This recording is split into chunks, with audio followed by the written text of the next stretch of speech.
West Valley City Police were just 1 week into their search for Susan Powell when they received their first tip suggesting her body might be entombed in Nutty Putty Cave. A second tip suggesting the same arrived 1 day later.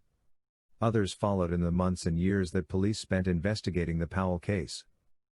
A perception has persisted in some circles that Susan Powell's husband, Josh Powell, might have managed to slip her body into the narrow subterranean passageway to the west of Utah Lake on Blowhole Hill. Hole in the ground with maze. Josh Powell was, at the least, aware of the cave. Computer files recovered from Powell's digital devices by police and obtained by cold through an open records request included a scanned copy of a postcard showing the interior of Timpanogos Cave National Monument in Utah's Wasatch Mountains.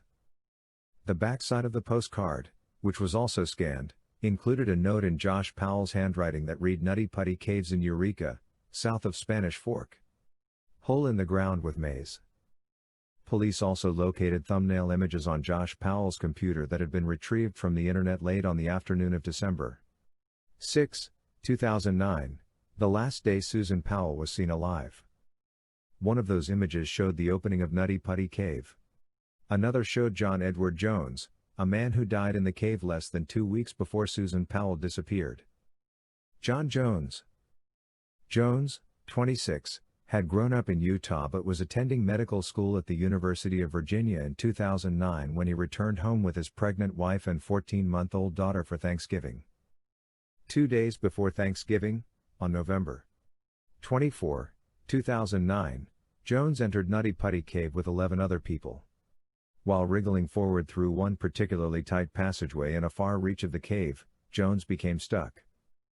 He was originally described to have been in an area called Bob's Push, which is just near the birth canal area, both restricted physical features inside the cave that are challenging, Utah County Sheriff Sergeant Spencer Cannon said. He was actually beyond that in an unnamed, really unexplored part of the cave. Members of Jones's party worked their way back out of Nutty Putty to the top of Blowhole Hill, where they were able to use a cell phone to call for help. They told us that John got stuck about 8:45 p.m.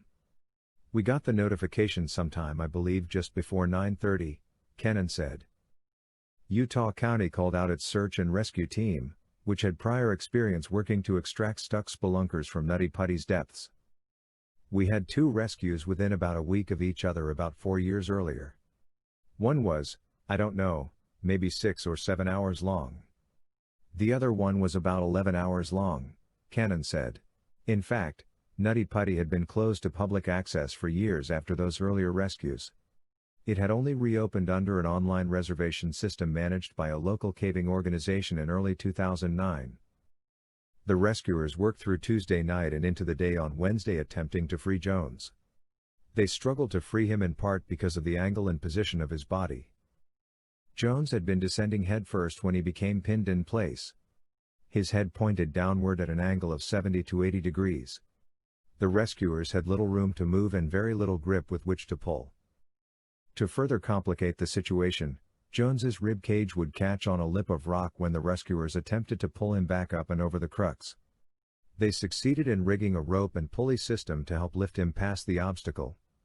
It worked to get Jones past the fishhook of the rock lip, causing some relief on the afternoon of November 25. That relief evaporated when the rigging failed and Jones dropped back into the same trap from which he'd been freed. Jones stopped responding to the rescue team late that night. At 11:56 p.m. on the night before Thanksgiving, the search and rescue team determined Jones had died. Closing Nutty Putty. In the wake of Jones's death, the Utah County Sheriff floated the idea of permanently sealing the cave. Once John had been declared dead, there were discussions about how do we get him out? There were some rather distasteful discussions as well, things that nobody really wanted to do, Cannon said. Ultimately the decision was made that it was too much risk for the rescuers to remain there in an effort to get him out and the decision was made to leave him in place. Uniformed deputies remained at the opening of the cave 24 hours a day from the night of Jones's death until Nutty Putty's permanent closure the following week. On December 1, 2009 the county's bomb squad entered Nutty Putty to place explosive charges around the opening of the passageway in which Jones remained trapped. The next day, on December 2, 2009, contractors poured concrete into the main opening of the cave. I believe it was about 30 yards that poured down into the main opening to give it as permanent of closure as you could get for it.